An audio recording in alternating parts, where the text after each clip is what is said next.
ஓம் நமோ நாராயணாய. அனைவருக்கும் வணக்கம். மீண்டும் திவ்ய தரிசன டோக்கன் முறையை டிடிடி அமல்படுத்தியிருக்கிறாங்க. முன்னெல்லாம் ஸ்ரீவாரிமெட்டு மற்றும் அலிபிரி நடைபாதையில் போகக்கூடிய பக்தர்களுக்கு திவ்ய தரிசன டோக்கன் தனியாக இஷ்யூ பண்ணுவாங்க. அதற்காகவே இருக்கக்கூடிய தனி பாதை வழியாக அனுப்பி ஜெயன் விஜயன் வரைக்கும் மூலவர் தரிசனம் காமிப்பாங்க. கோவிட் டைமில் இந்த நடைமுறை கொஞ்ச நாளாக கேன்சல் பண்ணி வச்சுருந்தாங்க. அதற்கப்புறமா மறுபடியும் இதே திவ்ய தரிசன டோக்கன் முறையை ஸ்ரீவாரிமெட்டு மற்றும் அலிபிரி 2 நடைபாதைகளையுமே அமல்படுத்தி வச்சுருந்தாங்க. ஸ்ரீவாரிமெட்டுவை பொறுத்த வரைக்கும் ஸ்ரீவாரிமெட்டு ஆரம்பிக்கக்கூடிய 50வது படியில் டோக்கன் கொடுப்பாங்க. 1200வது படியில் அதை ஸ்கேன் பண்ணணும். அதே போல் அலிபிரியை பொறுத்த வரைக்கும் பூதேவி காம்ப்ளெக்ஸில் திவ்ய தரிசன டோக்கன் கொடுப்பாங்க. அதை காளி கோபுரமில் போய் ஸ்கேன் பண்ணிட்டு போனால் தான் திவ்ய தரிசனம் நம்மளால் பார்க்க முடியுன்ற சூழ்நிலை இருந்தது.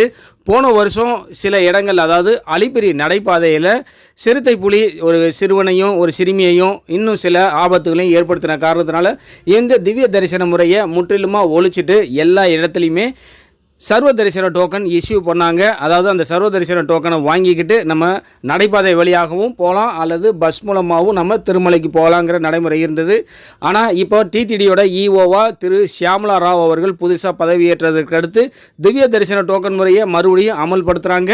அதன்படி சோதனை ஓட்டமாக முதல்ல ஸ்ரீவாரிமெட்டு மலைப்பாதையில் மட்டும் அதை பரிசோதிக்கிறாங்க. அதன்படி 50வது படியில் நாம் வாங்கக்கூடிய திவ்ய தரிசன டோக்கனை 1200வது படியில் இருக்கக்கூடிய கவுண்டரில் போய் ஸ்கேன் பண்ணால் தான் மேல் திருப்பதிக்கு போகும்போது நம்ம தரிசனம் பார்க்க முடியும்.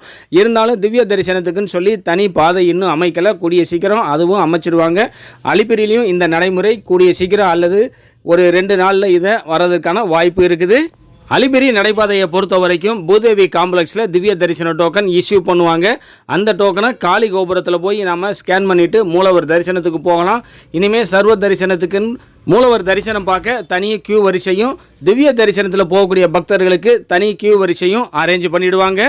இப்போ வரைக்கும் சர்வ தரிசன டோக்கனானது ரயில்வே ஸ்டேஷனுக்கு ஆப்போசிட்டில் இருக்கக்கூடிய விஷ்ணு நிவாசத்துலேயும் திருப்பதி பஸ் ஸ்டாண்டுக்கு பக்கத்தில் இருக்கக்கூடிய ஸ்ரீனிவாசம் காம்ப்ளெக்ஸ்லையும் கொடுத்துட்டு வர்றாங்க.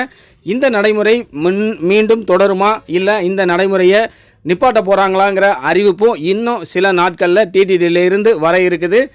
திருப்பதி நடைபாதை வழியாக போய் திவ்ய தரிசனம் பார்க்கணுன்னு நினைக்கிறவங்க ஸ்ரீவாரிமெட்டு 50வது படியில் அதற்கான ஃப்ரீ டோக்கனை வாங்கிக்கலாம். ஆனால் 1200வது படியில் அந்த டிக்கெட்டை ஸ்கேன் பண்ணிவிட்டு மேலே போனால் மட்டும்தான் தரிசனம் பார்க்க முடியும்.